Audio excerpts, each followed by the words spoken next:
Good morning and welcome on the third Sunday in Lent, the 23rd of March. And I'm using this Sunday a gospel that's set for year A. We're in year B at the moment, but can be used across the years because it's a powerful Lenten gospel.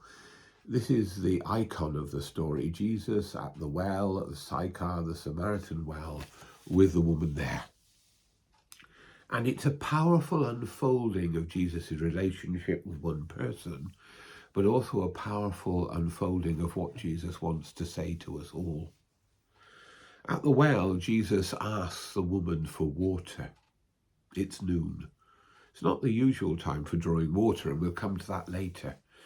She responds in a rather edgy and sort of, we'd say, passive-aggressive way nowadays.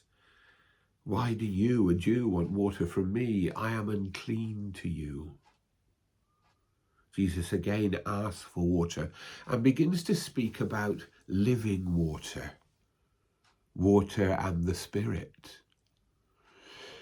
And as the woman's resistance is still there, he begins to firmly but gently break it down, revealing that he knows that she is a woman who's had 5 husbands and living with someone who's not her husband.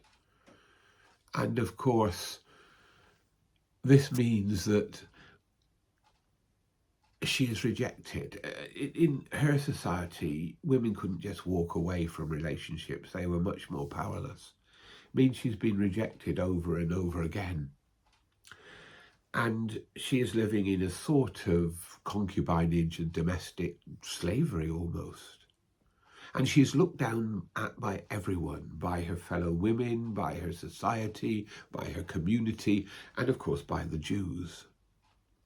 But Jesus breaks all this down and says that he has a message for her, a message of love, a message of forgiveness, a message of acceptance, a message of forgiveness, a message of restoration. And that he has living water that is not just for Jewish people, but for the Gentiles, for you and me.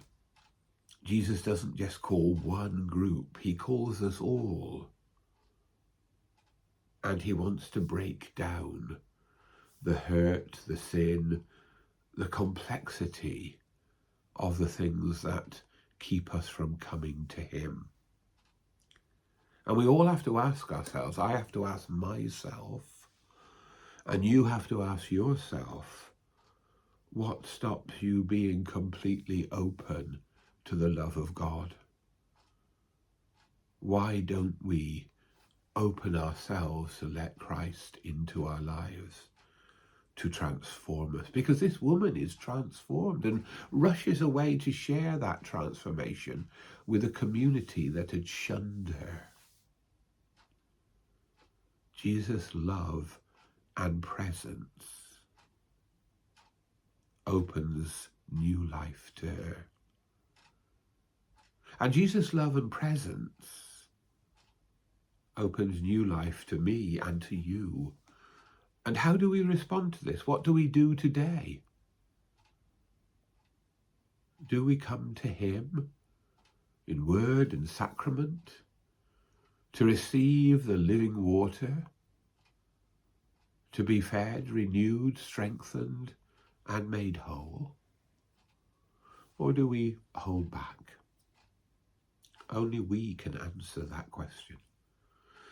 I'm going to publish alongside these reflections a short film from the big project, The Chosen, which seeks to tell the life of Jesus.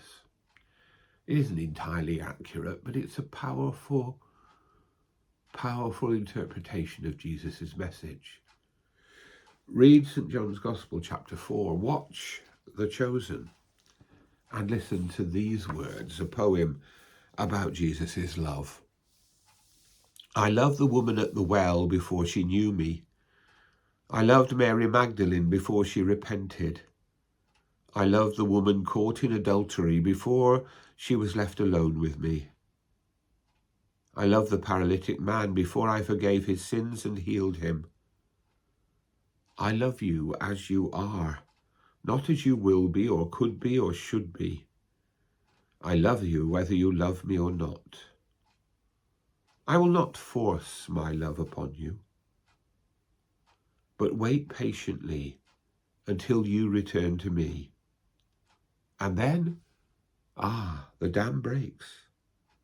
I will flood your whole being with the pure, cool water of my love, and all is made fresh and new. Praise God for his love, patience, and compassion to us all. Amen.